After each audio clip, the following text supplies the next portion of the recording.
Welcome to Cracked, the podcast, the program that slays the dragons of mental health by stripping away the shame, embarrassment, fear, and stigma. Because mental health isn't something that affects just some of us, it applies to all of us. Here to shine a new light on areas of mental health that often go unvisited are your hosts, Rebecca Shaper and Sandie Sedgbeer.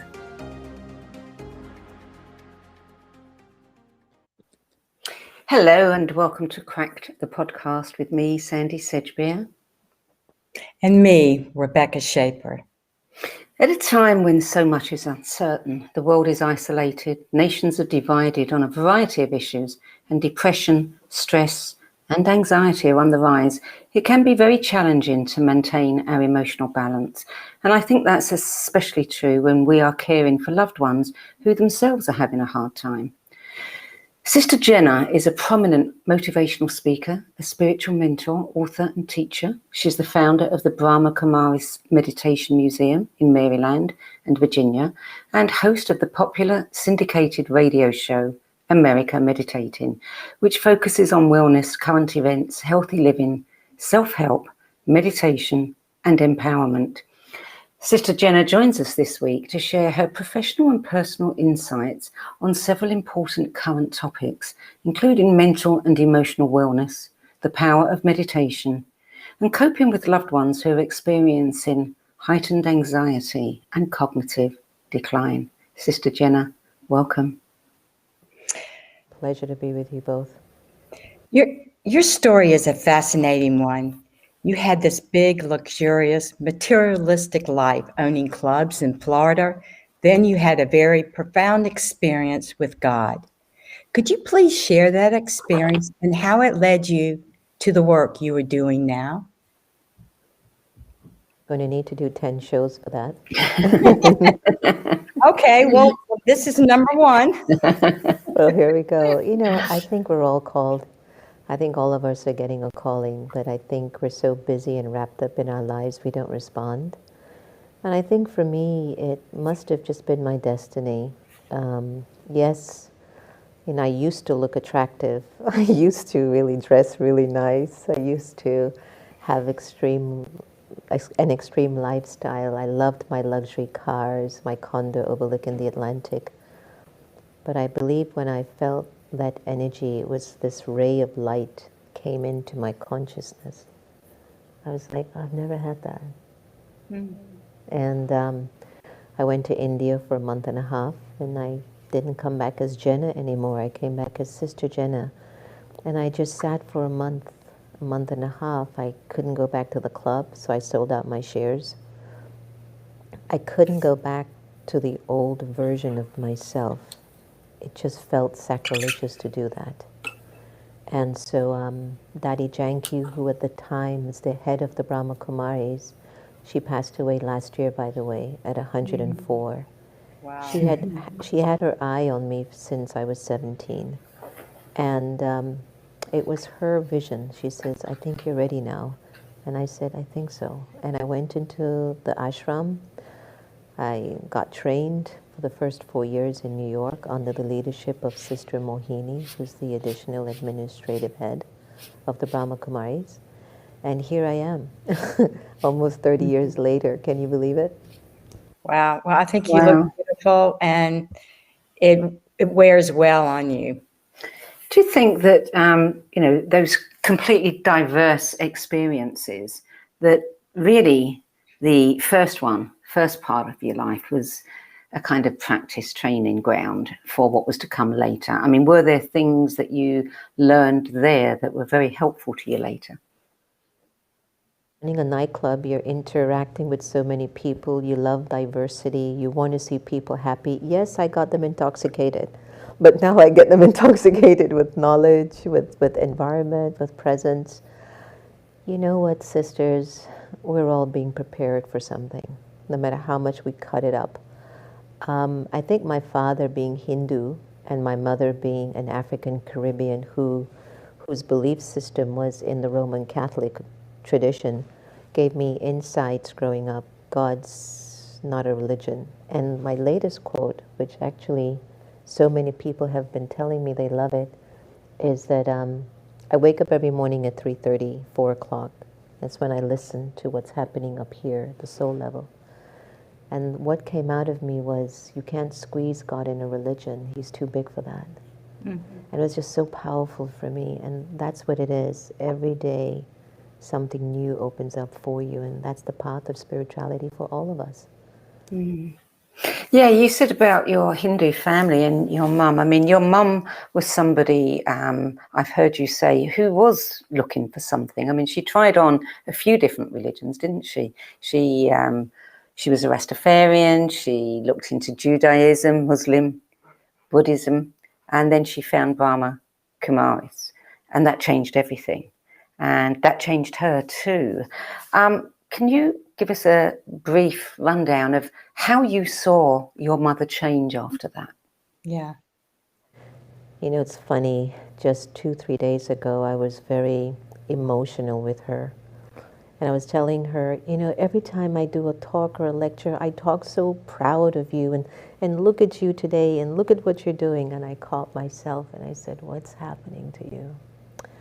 So it's a little delicate part of me right now.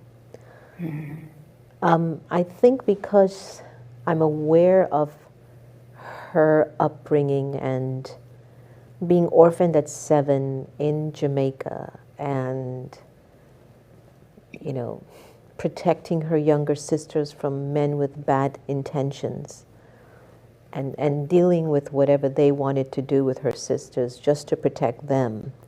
Just these stories would just move me. And then I would realize, where does she find her strength from? But being raised under her, I just don't know how, ladies, and everyone who's watching and listening today, I have no idea how that woman protected me. I should have been a statistic. We should have been either on the streets, she should have been selling her body for money, or in a drug house. She didn't. So even though she was just a mess growing up, always angry, if you looked at her too long, she would just beat you up. And after looking at her being Rastafarian, Buddhist, this, that, and when she came to the Brahma Kumaris, which we call for short BKs, to make it easier on both of you, I just said, it'll be just a matter of time. Would you believe it? In 6 months, her whole aura changed into like an angel. I'll never forget that day. She was walking from the kitchen to offer food that she made for God, which she calls Baba. And as she was walking past the kitchen to the prayer room, there was this aura of light that just glided with her. And I looked and I said, wow, I want to become like that. So did you feel like you got an intuitive hit when you said 6 months things would change? I mean, tell me about that. I'm just curious. Expecting that in 6 months' time I would have seen her looking with the fragrance of an angel, and she stopped yelling at people and she stopped being angry and she stopped fighting. And then of course my skeptic way is that I went into her bank account to see if they were draining her money, because how in the world could she change that fast? I hadn't seen her change before in any other practice. And she wasn't. She was just giving a basic amount, which, you know, tithing is always important. That was fine with me. But yeah, I didn't know intuitively that when I would look at her 6 months later, that I would have seen an angel. And she is stuck with the Brahma Kumaris for almost 40 years. Do you think that angel was protecting her all the way when you said you had, what are your thoughts about that? And then it came to fruition where you saw. He was the angel. Yeah. It wasn't necessarily an angel protecting her. We all have angels protecting us. Our ancestors, Yes. our loved ones that have left us are all sending us their purest wishes. But she had become the angel. And can I tell you, if you see her today, I mean, she escaped from the property. We are on a very big property in a big house now. And she escaped. It's good I told the neighbors, if you see my mother walking around, please call me immediately. She escapes her aides. And as much as she does what she does, she dances, she sings, she turns on the stove, she puts things in the oven, she wears her clothes back to front, she takes all my clothes and she puts them as pants. I mean, all the things that she does, which I call entertainment, she's an angel. Her energy just has that vibration. And I go, how does she do that? I definitely believe that. My question to you is, there are more than 16 million people caring for someone with dementia in the USA alone, and many more around the world, and you're one of them. Can you tell us a little bit about your journey with your mother, and by then was your spiritual teacher? That's the key, and friend. I lost a mother, a best friend, a business partner, a teacher, a spiritual guide, and I somehow acquired a child, a baby. I have no interest in having children, which is why I chose not to have any in this birth. And if you sometimes walk around with a camera, I go, look, I didn't want any kids. I don't want any kids. Yeah. Yeah. But you know, as I dice it up and I look at it, and this is a tender conversation we're having, and very private, but very personal, not private. I don't have anything private. But I knew my mother always had issues. I didn't know what they were. I was too young, or maybe I just didn't know the language. When you're raised in a particular environment, you just think it's normal. And I think it was when she tried to commit suicide for the first time that I was like, what's wrong with Mom? And I remembered I was about 6. And I said, oh, when I grow up, I'm going to become a psychologist and I'm going to direct everybody to God so they don't feel like that. I understand how you feel. Yeah. When I see that that actually has happened, I would say that losing someone that has so much relationship to you and gaining a relationship that you had no interest in is a blessing. I must say that, and I think for many caregivers, I am discovering things about myself I never know was even sitting in my consciousness. I've often thought of myself to be very kind, very patient, very accommodating. And especially since we've been living in this new home and her being in such close proximity to me, I have to confess I haven't been that. And that disturbs me. And I think more than anything else, I'm so disappointed in myself when I forget who I am. And I forget the fortune that I have in taking care of this beautiful being. So ever so often I bring myself back, but I'm very, very happy to tell everyone out there I'm good now. I've accepted it, and I have said, I'm going to be who I know God has made me, and I must continue with that. Sister Gita, who I call my mother is Sister Gita, we call her, she's fine. Yeah. Yeah. It's us that aren't so much. And I'm so glad to see you have more compassion for yourself. Yeah. And yeah. That's really important. You know, I have a very close relative whose husband and his parents are going through that very same thing. And so I get to hear, I haven't seen much of it, but I get to hear about it. And it's the hardest thing in the world. And, you know, certainly the wife who's caring for the husband, she's lost the future that they had planned together. And she said, I never thought our lives would end like this. And he, bless his heart, he's like a child. He's gone back to the innocence of a child and the fears of a child and the anxieties of a child. And I don't know where people find the strength, you know, day in, day out. I mean, do you have any tips to offer people? Well, yes, give yourself a date when you will decide you're done. You're done allowing the process that they're going through to be about you. It isn't. And so I'd given myself 2 months, and when the second month, when that deadline came, I never went back to losing my tolerance or myself. I mean, once in a while I go, what? But now I will really recommend to you, you are the master of your destiny. Give yourself a date when you will decide to take your power back from that relationship and connection. 2, I think when I look at the bigger picture, I don't have any control how everything is going to unfold other than the way I need to show up in that situation and circumstance.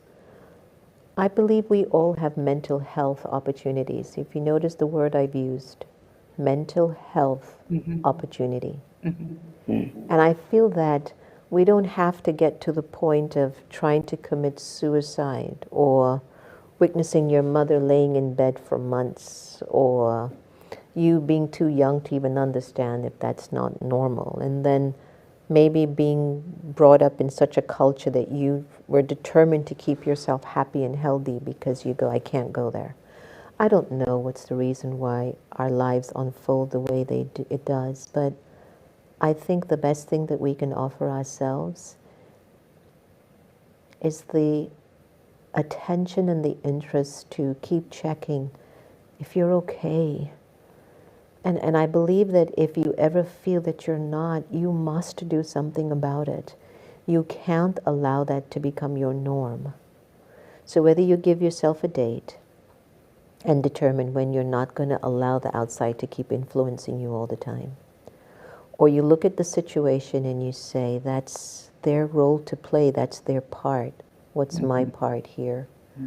Or the third thing is, are you willing to pay attention and keep checking how you're feeling and to use the virtue of honesty to say, really, is this the way you want to be for another year, 5 years, 10 years? You need to develop that intimate relationship with yourself during taking care of somebody with dementia, Alzheimer's, or a mental health opportunity. It is to your benefit. I understand exactly where you're coming from. Both my parents died by suicide, and my brother was schizophrenia, and I found him, and I was his caregiver.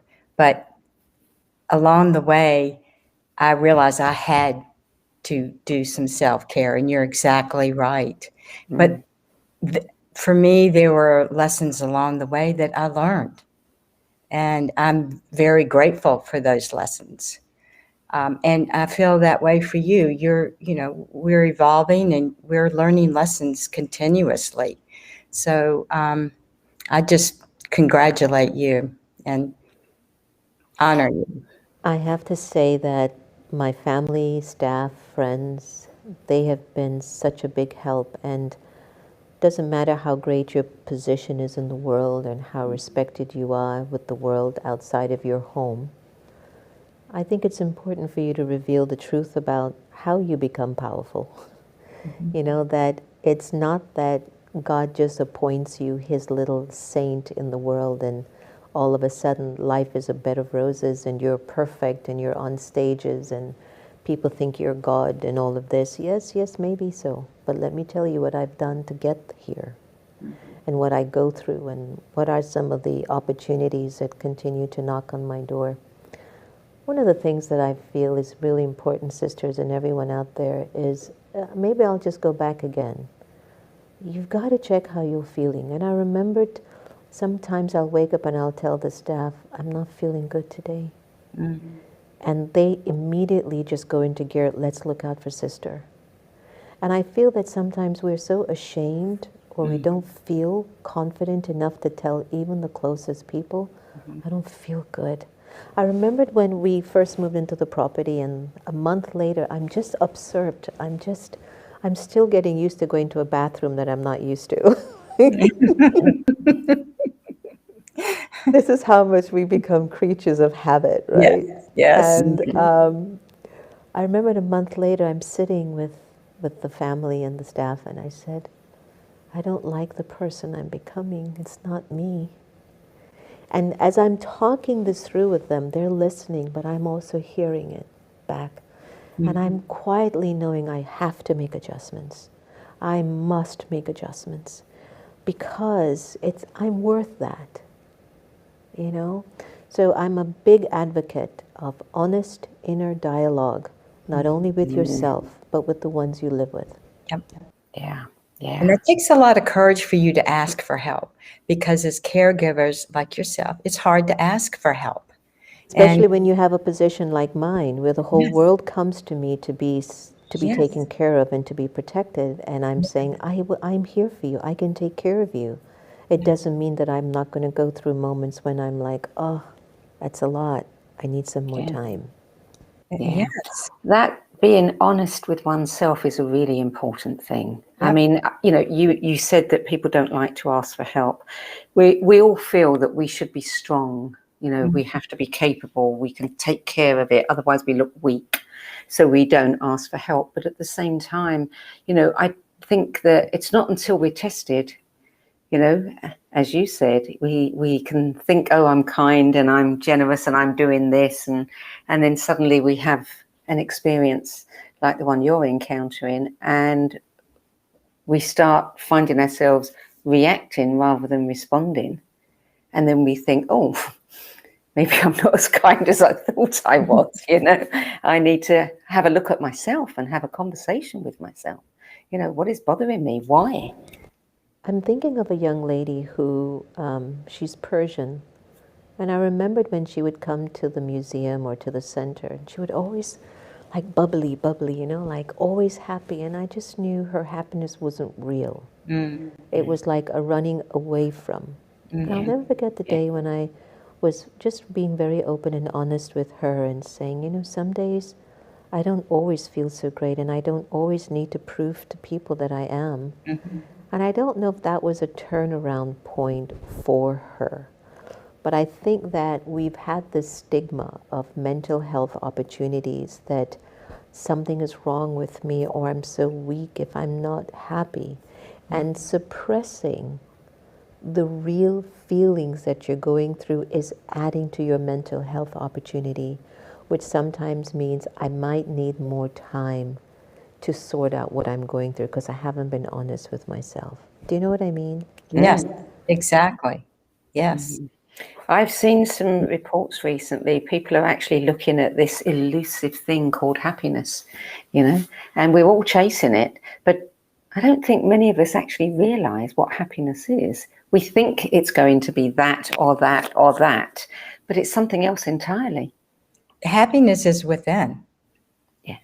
That's what it is. It's the journey within. Mm. At least that's with me. And yes, I get off kilter, and that's okay. I realize that, and I say, okay, what's going on, and deal with it then, and then do something that I enjoy doing.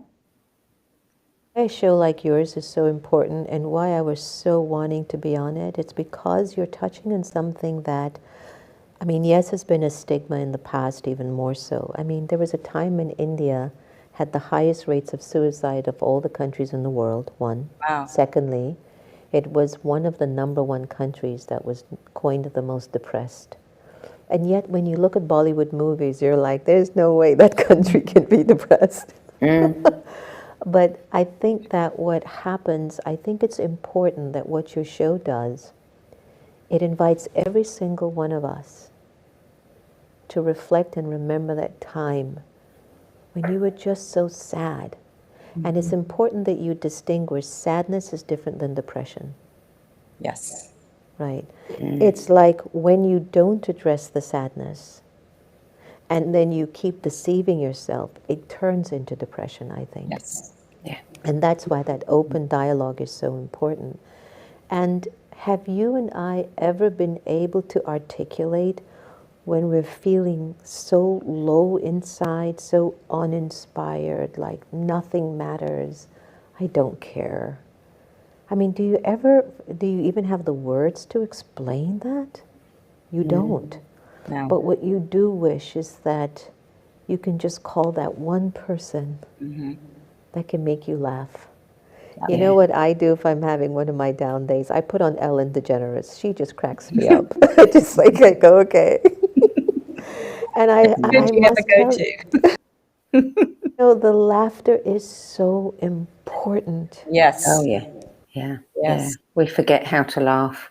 I spent months looking after my ex-mother-in-law during lockdown because she broke her shoulder while she was staying with me. And I lost my sense of humour.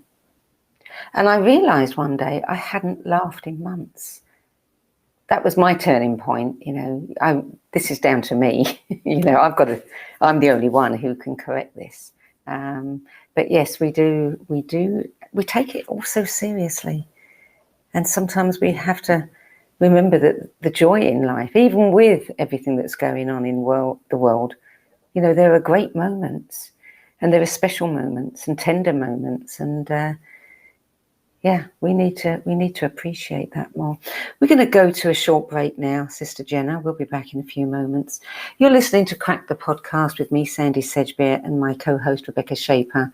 And our guest this week is prominent motivational speaker, spiritual mentor, author, teacher, TV personality, and founder of the Brahma Kumaris Meditation Museum in Maryland and Virginia. And I'm speaking, of course, about Sister Jenna, whose popular syndicated radio show, America Meditating, focuses on wellness, current events, healthy living, self-help, meditation, and empowerment. We'll be back in a few moments with more from Sister Jenna. The Real Conscious Connection. Om Times Radio. IOM FM.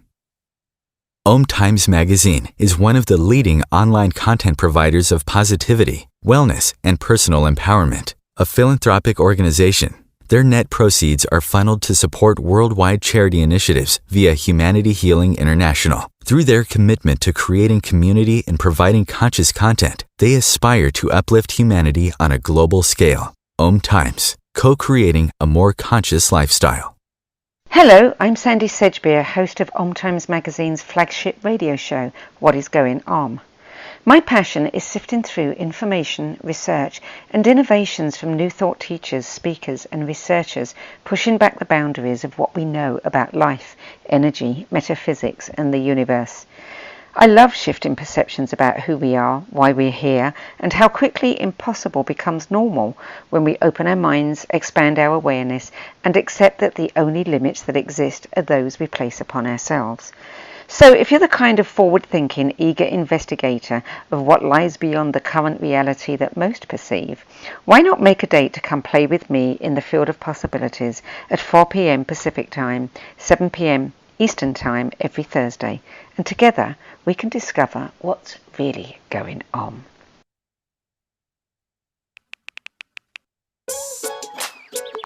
Worried about your friend but don't know how to reach out?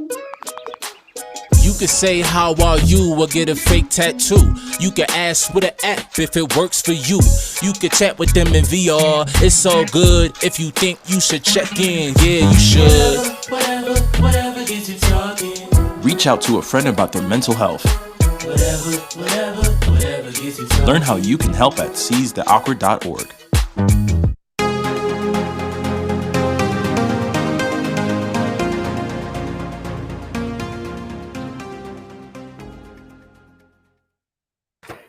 Sister Jenna, I know Rebecca's got a question, but first I want to ask you something. A Gallup poll called Healthways, the Wellbeing Index, said that well-being is made up of 5 key ingredients: purpose, social, financial, community, physical. And only at the time this was conducted a few years ago, only 7% of Americans are thriving across all 5 domains. That was before the pandemic. I should think that number's really dropped even more since then. But I mean, do you have an opinion on what is happening to our societies and to our psyches that so few people are thriving these days? Call because America just got out of a very tumultuous period of leadership where truth became a lie and the lie became a truth. We really don't even know what's the result of anything anymore. I think that it's important for us to look at cultures like America that tends to focus a lot on external attainments to define if they're joyous, if they're okay, or if things are going well.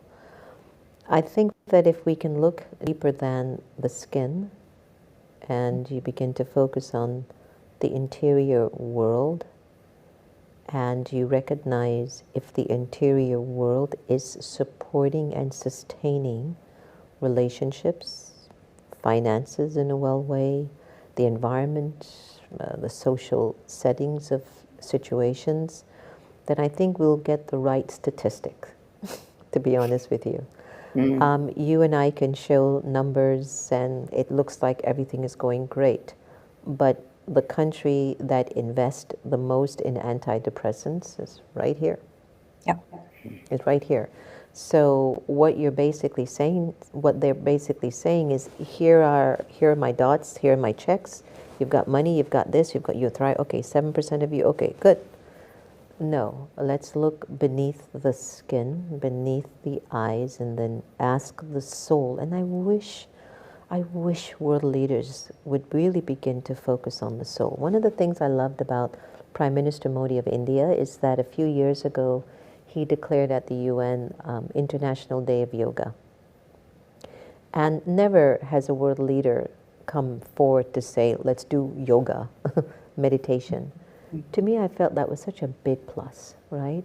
And I feel that if we start to find the data of how a person feels when money is like this, or when situations are like this, or and then see how we can work from that interior world of curing the soul, we won't be having so many mental health opportunities. You know what I mean? And it sends such an unhealthy messaging that if I don't have a good car, if I don't have a good partner, if I'm going through a divorce or whatever, I'm going to be a mess. No. We might not all get everything that we visualize or see other people having, but we still have the ability to be happy internally. When I go to the villages in developing countries, and I play with those kids on the streets or in the huts in the villages, it baffles me how it's the spark in their eyes, like, hi, and they have nothing, and then I'm with the kids here, and they're like, what do you want? Yeah. You know, I find that a lot of people want to be seen and heard. And I think that's a big source of it as well.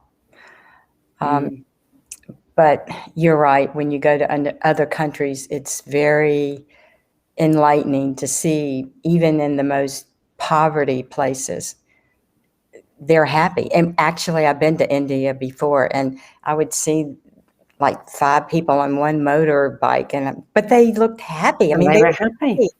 And it was Normal. it was a lesson for me. You know, I was like, wow,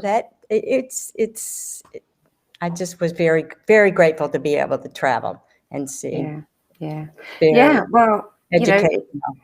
it is interesting to see how little it takes to make a child happy. Yeah. Give them a stick, give them a bit of dirt, a bit of sand, a bit of water or something like that. That's all they need, and they're as happy as can be. They don't need a phone in their pocket. Let me tell you a story. I had to meet this model who was very well known on the cover of Vogue, Cosmopolitan, and she wanted me to counsel her. And so we had to meet at this coffee shop in New York City. So I'd seen her, I go, okay, I'll be in New York, let's meet. And I'm sitting at this coffee shop and she passes me apparently 2 times. I wasn't the same person that I saw in the cover of the magazines or online. I looked up at her, I was like, oh yes, oh hi. And I remember just going, oh my goodness, she doesn't look anything like the magazine. And the point that I'm making is, the world has given us such an image of an illusion that we don't even realize that what we're trying to go for or define ourselves from isn't real. And so of course there's going to be depression. Of course people are going to feel like they're not good enough. Of course they're going to do silly things like, I don't know, take their lives perhaps. It's just that we need to start to have this conversation. That's an illusion. You know it's not real, right? And when you can do that and have that sit in, then they won't be doing all these, wild things to be seen on social media, like everyone's got to do something to like, you see me? I'm like, I saw you without all of that antics, It's just part of saying, I see you. I care for you for who you are, not what you want to become. To me, that's just so important. Swahili tribe in Kenya, they never say I love you. They say I see you. And there was a young boy in school, and he kept putting up his hand for the teacher to call on him, and she never did. And a month later, he tells his mom as they're having dinner, Mom, I don't know what it is. My teacher doesn't like me. She doesn't love me. And her mother said, but why do you say that, honey? She never sees me. And so I think that we somehow, and I don't know if it's an intuitive thing or if we're just wired, that if you just acknowledge me, it means you care. And so if I'm just trying to go out there and show myself and I get only 3 likes, there are people, kids, depressed because they only have 10 likes. And then when they see somebody else with 100 and they're doing antics, they then try to do something to get more likes. And that's not who they are. And so then you add to that mental health opportunity knocking on your door at some point. Absolutely. And this is part of what we're doing. And I'm curious, what would you say the solution to that is? Does it go back to the parents? Does it go back to the environment? I mean, where would you say someone should really start to change the mindset of, say, for instance, these kids that want to be seen and that act out and want to model someone else that they're really not? I'm just curious. I'll give you an example that I've done with the kids here. Because I know they're on those gadgets all the time, then I come up with a project. A program. I says, hey guys, you're doing great. Could you do something on dogs? Could you bring me something like a 3-minute video on how a dog takes away the depression of their master? Oh yeah. And then I'm gently redirecting their energy into something more purpose-based. I don't think this generation will get off of those gadgets. We're not getting off of those gadgets ourselves, right? But I think that if we can offer an opportunity for them to discern and pivot a little bit to where their thoughts, words, and deeds can be used in a worthwhile way, we would have done our share. Because isn't it the truth, ladies? We too are figuring this out with technology and social media, and they're born in it. They're not figuring out anything, they're born in it. We've had the days of one channel on the television screen, right? Some of us telegramming. Right? So I can't say that I can give any great answer other than let me then utilize their energy to do something meaningful. I think that's a terrific answer. You turn the problem itself into the solution. Exactly. I want to Tell you talk this. to you. Wait. Sorry, I just go have on. to say that with some of the questions that I got some questions for a magazine that's going to feature me on the cover, and I had the kids interview me to answer the questions for the magazine. Would you believe in less than 24 hours they transcribed the whole interview, turned it around and said, do you have any more? We love this. It's because they're not being given an opportunity to use their energy in a way that supports their power. And I think we should do that as adults. Yes, you're right.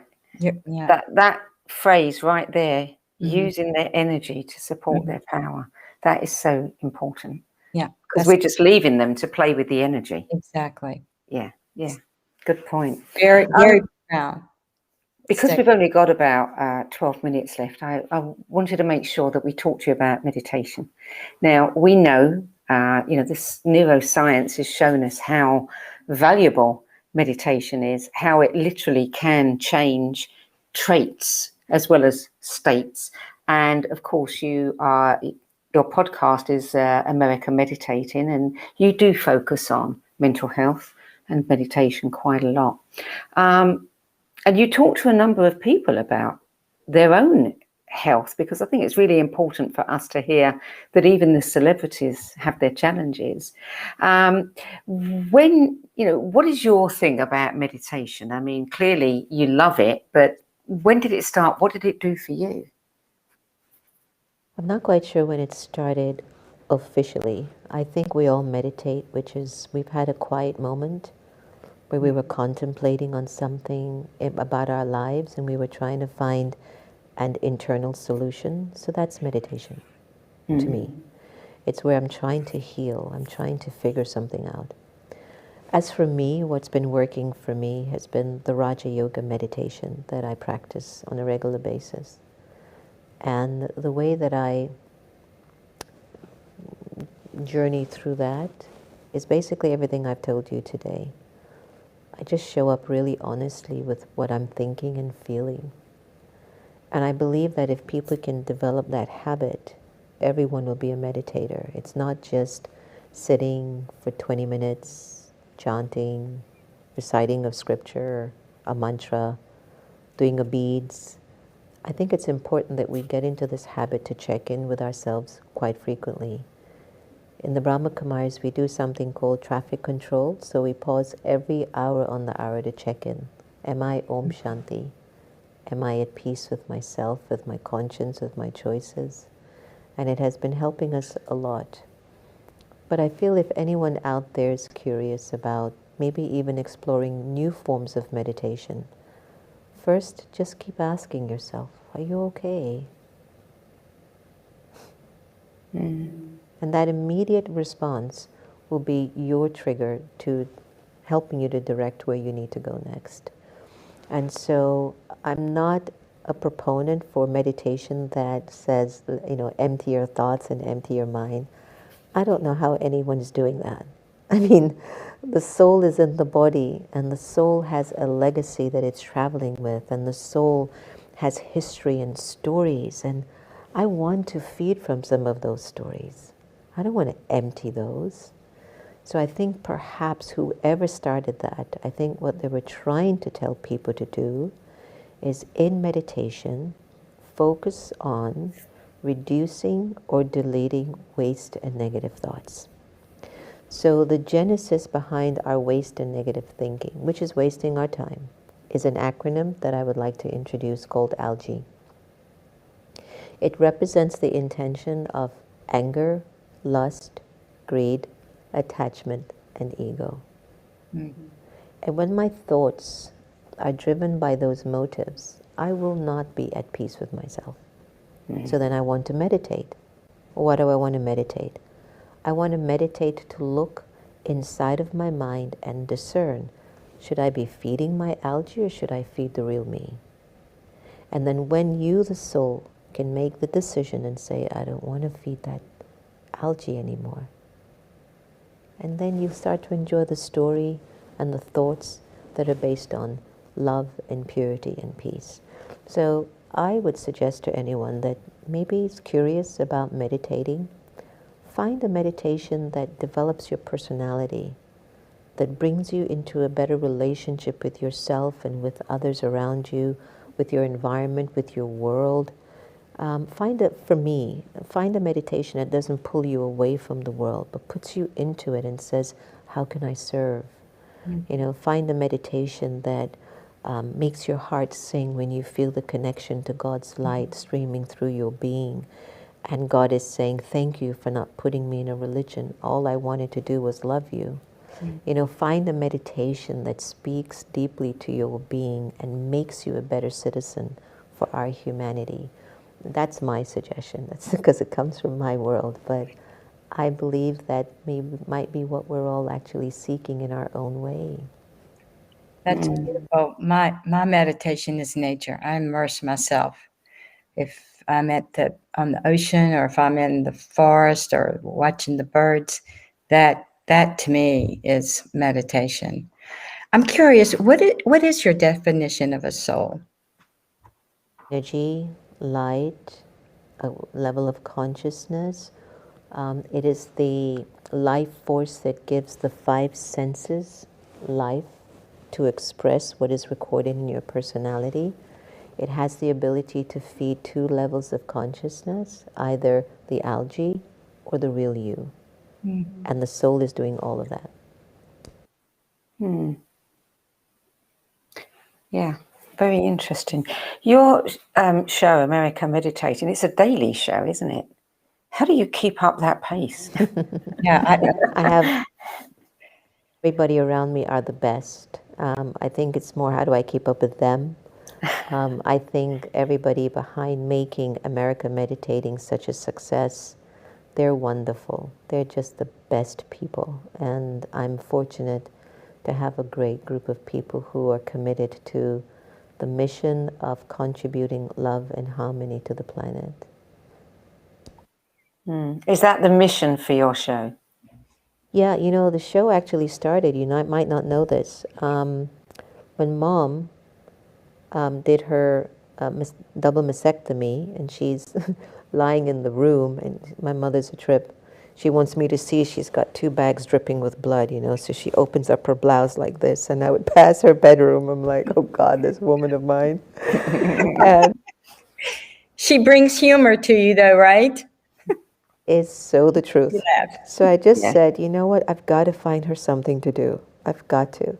So my brother went looking online for like an online radio show, just something she could do, because she has a beautiful voice and a beautiful presence and a lot of wisdom. So we found this blog talk, and we got her started, and she says, don't leave me, I just need you to be with me. And for the first 2 weeks, we got Byron Katie, David Lynch, Russell Simmons, all of these wonderful people. And she just says, no, I can't do it by myself. And I was like, what? No, this is for you. So anyway, that's how America Meditating started, to give my mother an opportunity to stay engaged in service so that she doesn't fall into depression because of her, healing from the surgery, chemo, and all of these things. And ladies, I had no idea it would have become such a popular and loved program. The friendships, the relationships, the retreats that we've done, it's been a blessing. And I think it's because my mother is connected to it. Yes. Because her energy is so pure, Yep. whatever she does always turns out to be wonderful. So you think that frequency of that purity is what's attracting people? Yeah. It has to be, because, listen, I'm educated, okay? I mean, come on. Right. And then after I'm doing the shows and I'm like really done the research, she comes on and she does a poem, and then she sings every little cell in my body is happy, and then she does her wild, crazy things. And at the end of the show, everybody goes, oh, I love Sister Gita. Nobody ever loves me. It's just like they like her.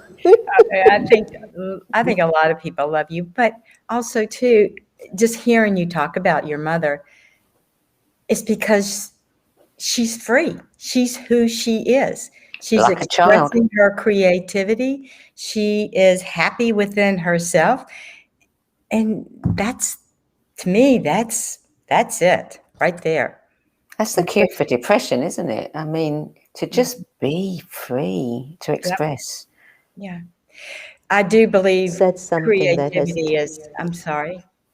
You've just said something that has woken up something in me so much right now.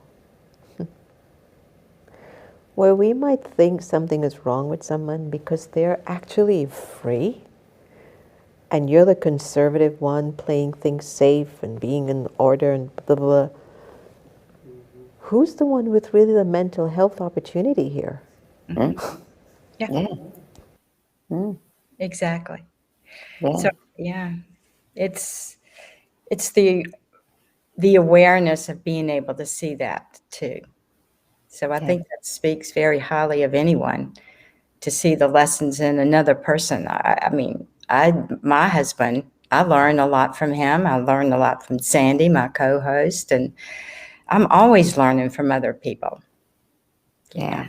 And I wish I could bring her up right now and show you her. I wish Like, you could. Love if I that. could, I would bring her up, and she would be like, "Huh, huh, huh, what is that?" And she would be. Love that, 'cause I would like to be able to laugh, bring the humor. Yeah. I mean, that's what we're waiting for. People talk about the British being so stiff, this stiff upper lip, and you get on a tube train and nobody talks to anyone, or you're all sitting in the doctor's waiting room and nobody's talking to anyone. But on the very odd occasion when somebody does, it's as if it's like everybody's been waiting for someone to give them permission. Or a child comes in and then suddenly everybody can let it out because they're talking to the child. We restrict ourselves so much. Absolutely. We're so guarded. Yeah. We're so guarded, and it's okay not to be. I mean, She'll go out there and she just starts to dance with the neighbors. Oh my God, I And love to be it. very honest with you, I want to do that. Well, I why want to don't? dance with the neighbors. Well, what's holding you back? Yeah. You know what I mean, right? Yeah. I think that she sounds wonderful. I wish you could bring her on. I would love to. She certainly meet does sound like a solution. I mean, I've got a question here, and you've already answered it because your mother is the answer to this question. And it was, you've got a series called The Next Normal, which helps guide listeners through times of anxiety, stress, and to find a balance. And I was going to say, how can we start reclaiming our well-being? Well, I think you've told us. Yeah. Next Normal, when we first started, because I closed down the meditation museums, we had two, and we were doing the recordings from the living room. So at that time, Sister Gita's dementia was becoming even more entertaining. So we would be live, ladies, every day. I was live on air from 6:30 to 7:30. And sometimes she'd be half dressed, hair is sticking up. She'll come in front of the camera, what is that? Who's that? So everyone live is witnessing this. So actually, let me tell you what was the beauty of it. So many of our viewers were enduring similar situations, taking care of a parent with dementia. Wow. So they were being healed in the process. Sister Gita, you want to come and say hello to everybody? Where? Over here. Come. She just came upstairs. Come this way. So, she is one of the best cooks, and she cooked Jamaican jerk tofu and took it to the UN and gave it to Oprah. This is just the things that she'd do. I like, you can't do that to Oprah. She goes, she needs to have the Jamaican jerk tofu. She's got such a great spirit. Come here. She has a beautiful spirit. She's walking up. We don't get her around here much anymore. Come and say hello. Hello.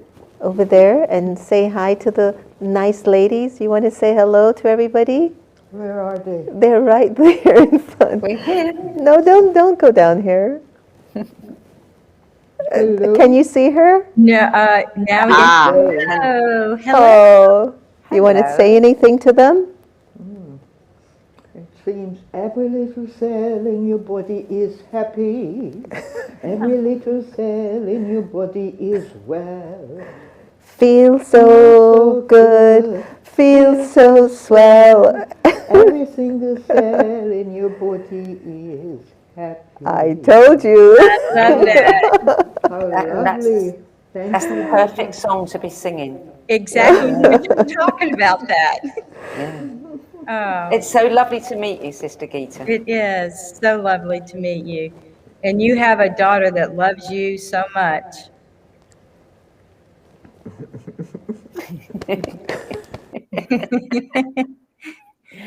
Do you have any parting words you'd like to say to our audience? Is there anything that you'd like to tell anybody out there?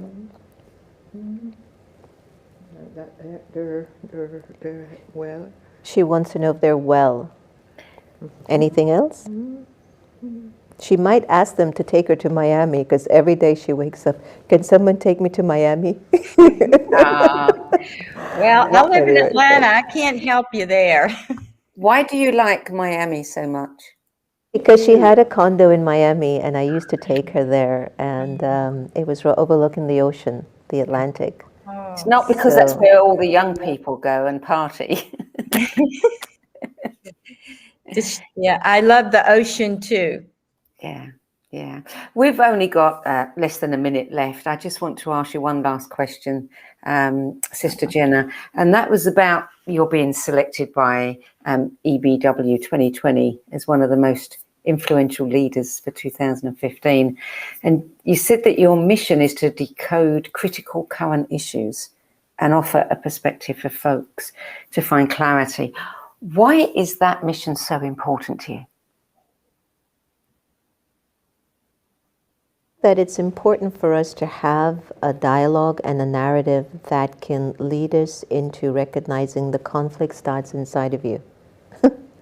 And if you can transform that conflict and make it into something of harmony or balance, then you will know how to address certain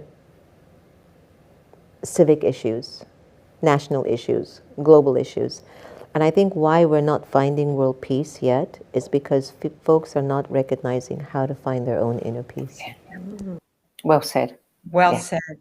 Yeah. Yeah, I'm afraid we're out of time now. We're going to be cut off any second. So, Sister Jenna, thank you so much for joining us today. And I just want to tell everybody you can go over to Sister Jenna's site. She's got books, programs, events, and free meditations there, americameditating.org.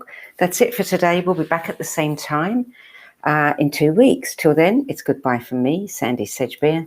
And me, Rebecca Shaper. And thank you so much. That was beautiful. Thank you, Sister Jenna. And thank you, Mother, too. I'm going to take that song with me. She's dancing. She's actually dancing right now down below. I wish we had more time.